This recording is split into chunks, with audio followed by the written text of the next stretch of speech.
ಹರಿ ಓಂ ಶ್ರೀಮಾತ್ರೇ ನಮಃ. ಶ್ರೀ ಗುರುಭ್ಯೋ ನಮಃ. ಗುರುರ್ಬ್ರಹ್ಮ ಗುರುರ್ವಿಷ್ಣು ಗುರುರ್ದೇವೋ ಮಹೇಶ್ವರಃ ಗುರು ಸಾಕ್ಷಾತ್ ಪರಂ ಬ್ರಹ್ಮ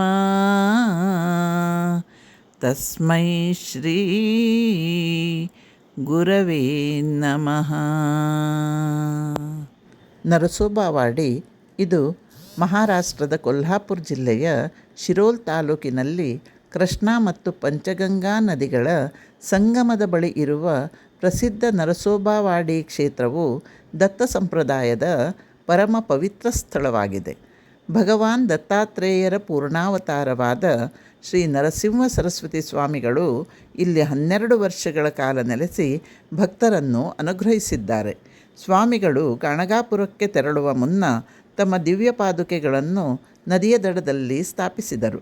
ಇಂದಿಗೂ ಇಲ್ಲಿ ಪಾದುಕೆಗಳಿಗೆ ನಿತ್ಯ ಪೂಜೆ ನಡೆಯುತ್ತದೆ.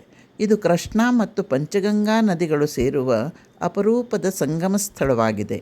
ಇಲ್ಲಿ ಸ್ನಾನ ಮಾಡುವುದು ಬಹಳ ಪುಣ್ಯದಾಯಕವೆಂದು ನಂಬಲಾಗಿದೆ.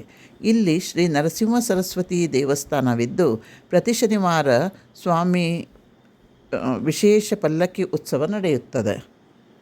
ನದಿಯ ಇನ್ನೊಂದು ದಂಡೆಯಲ್ಲಿರುವ ಅಮರೇಶ್ವರ ದೇವಾಲಯದಿಂದ ಆ ಸ್ಥಳವನ್ನು ಅಮರಾಪುರ ಎಂದು ಕೂಡ ಕರೆಯಲಾಗುತ್ತದೆ. ಹತ್ತಿರದಲ್ಲಿ ಶಕ್ತಿ ತೀರ್ಥವಿದೆ. ಅಲ್ಲಿ 64 ಯೋಗಿನಿ ಶಕ್ತಿಗಳು ಅಮರೇಶ್ವರನನ್ನು ಸೇವೆ ಸಲ್ಲಿಸಿ ಪೂಜಿಸುತ್ತಾರೆ ಎಂದು ನಂಬಿಕೆ ಇದೆ. ಆದರೆ ಇತರರಿಗೆ ನೋಡಲಾಗುವುದಿಲ್ಲ. ಮಳೆಗಾಲದಲ್ಲಿ ಪಂಚಗಂಗಾ ಉಕ್ಕಿ ಹರಿಯುತ್ತದೆ ಮತ್ತು ದೇವಾಲಯವು ಜಲಾವೃತಗೊಳ್ಳುತ್ತದೆ. ಆಗ ದಕ್ಷಿಣ ದ್ವಾರ ಪೂಜೆ ಅಥವಾ ಜಲಾವೃತ ಪೂಜೆಯನ್ನು ನೆರವೇರಿಸಲಾಗುತ್ತದೆ. ನದಿಯ ನೀರು ದೇವಸ್ಥಾನದ ದಕ್ಷಿಣ ದ್ವಾರದ ಮೂಲಕ ಒಳಬಂದು ಪಾದುಕೆಗಳನ್ನು ಸ್ಪರ್ಶಿಸುವುದನ್ನು ಅತ್ಯಂತ ಪವಿತ್ರ ಎಂದು ಪರಿಗಣಿಸಲಾಗುತ್ತದೆ. ಇದನ್ನು ನೋಡಲು ಸಾವಿರಾರು ಭಕ್ತರು ಮಳೆಯನ್ನು ಕೂಡ ಲೆಕ್ಕಿಸದೆ ನದಿಯ ದಂಡೆಯ ಮೇಲೆ ಕಾಯುತ್ತಾರೆ. ಗರ್ಭಗುಡಿಯು ನೀರಿನಿಂದ ತುಂಬಿರುವಾಗಲೂ ಅರ್ಚಕರು ದೋಣಿಗಳ ಮೂಲಕ ಅಥವಾ ಜಾಗರೂಕತೆಯಿಂದ ನೀರಿನಲ್ಲಿ ಸಾಗಿ ಮುಖ್ಯ ಪಾದುಕೆಗಳಿಗೆ ಕೃಷ್ಣಾ ನದಿಯ ಪವಿತ್ರ ನೀರಿನಿಂದಲೇ ಅರ್ಚನೆ ಮತ್ತು ಆರತಿಯನ್ನು ಮಾಡುತ್ತಾರೆ. ಶ್ರೀ ಗುರುಭ್ಯೋ ನಮಃ.